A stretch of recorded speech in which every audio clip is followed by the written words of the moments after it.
Gustavo, tá confiante para amanhã, para final? Tô bem confiante, cara. Tô bem confiante. Bem confiante? Bem confiante. Bem confiante porque o Fluminense, para começar, não é o favorito, né?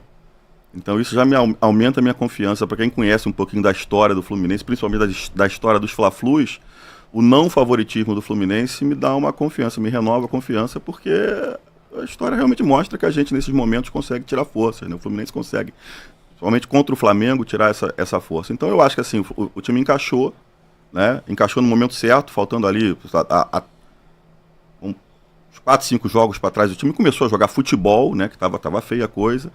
E eu acho que encaixa no momento certo. Vai pegar um Flamengo aí que já vem um pouquinho desfalcado, com uma confiança muito alta também, porque também está numa fase muito boa. Estou bem confiante, cara. Eu acho que tem jogo e Fla-Flu, cara. O tricolor que não tiver confiante no Fla-Flu final, aí é melhor desistir. Esse é o jogo, né?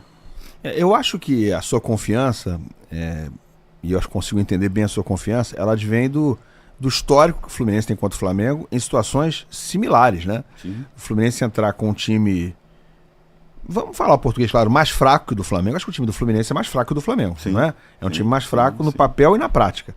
Mas a gente sabe que na hora do Fla-Flu, numa decisão, isso vale pouco, né? E o Fluminense já foi campeão, por exemplo, em 95, com o gol de barriga, numa situação similar. Claro que a fórmula era outra, tinha algumas diferenças. Mas foi um desses campeonatos em que o Fluminense tinha um time mais fraco, mais modesto, de operários, salários atrasados, veteranos. O Renato Gaúcho, para quem não lembra, era um veterano semi-aposentado. Ele foi tirado lá de Búzios pelo Alcides Antunes, da praia lá, né? O Alcides foi lá buscar, ele estava semi-aposentado, estava sem clube, e o Alcides trouxe ele. A gente critica muito dirigente, mas foi um acerto isso aí, né? Que virou história, né? Sabe quem eu lembro de ter contado essa história? O Pierre Carvalho, lembra do Pierre Carvalho? Seguramente você lembra. Você lembra. Ele contou essa história que o Alcides foi lá, e não sei se o Pierre estava junto, talvez até tivesse, porque não sei se ele era setorista do Fluminense. E era, né? Eu era também nessa época. E eles foram para Búzios fazer uma proposta pro Renato. O Renato tá jogando futebol em Búzios e o Renato falou assim: não esquece, nenhuma chance. Mas por favor, não, nenhuma chance. Eles voltaram. Estavam no caminho de volta, sei lá, chegando aonde. E aí toca o telefone, volta. O Renato mandou eles voltar, explica de novo. E aí, isso o Pierre Carvalho contando. E aí aconteceu o que aconteceu. Quer dizer, o Flamengo tinha Romário, o Vasco tinha. Era o Valdir? Edmundo, em 95? Não, o Botafogo tinha o Túlio, né? E o Fluminense desaposentou o Renato Gaúcho. O Renato Gaúcho chegou gordo. Eu fui no primeiro jogo do Renato Gaúcho nessa volta dele. Foi um Madureira 1, Fluminense 0. Em Conselheiro Galvão. Foi a estreia do Fluminense nesse campeonato. Eu tava lá no último degrau da arquibancada, um calor senegalesco, uma coisa louca, assim. Né? E o Fluminense perdeu o jogo. Eu saí ali em Conselheiro Galvão, andando pela rua de Madureira. Falei, porra, meu irmão, tamo fudido. Esse ano já era, assim. E deu no que deu, né? E o Fla-Flu. E não foi só aquele jogo, né? Foram 4, né? É aquela musiquinha do primeiro 3-0, o segundo 4-3-2. Primeiro 0-0, segundo 3-1, 4. Todo mundo fazia gol no Flamengo. É isso. Eu acho que muito da mística do Fla-Flu vem desses jogos, sim. E você está citando aí um retrospecto naquele ano que o Fluminense começou com derrota por 1-0 para o Madureira. É outra característica desse campeonato que, claro, a gente não sabe se o Fluminense vai vencer. O primeiro jogo é nessa quarta-feira. Amanhã estamos fazendo o programa aqui ao vivo na terça, né, para que depois ninguém use esse vídeo lá para frente. A gente não sabe. Mas, enfim, há componentes, há elementos que apontam para uma história que a gente já viu. O Fluminense começou mal demais esse campeonato. Eu acho que foi a pior campanha da história. Isso aí ninguém levantou de fato. Mas eu não sei se o Fluminense teve uma campanha tão ruim em estadual como teve esse ano. Só que ele de repente conseguiu a classificação no apagar das luzes, foi na última rodada. E aí fez uma semifinal muito boa no primeiro jogo contra o Volta Redonda. Era o Volta Redonda, mas foi 4-0 o jogo, semifinal. Volta Redonda era a segunda melhor campanha do Campeonato Carioca. Então o Fluminense, ele de repente encaixou. Acho até que deveria ter jogado um pouco mais de bola nessa segunda partida agora. Me incomodou um pouco. Não precisava do resultado, 0-0, sem compromisso. Ok, mas me incomoda o Fluminense entrar em campo para jogar 90 minutos e não chutar gols. Teve 3 finalizações. Mas isso é outra história.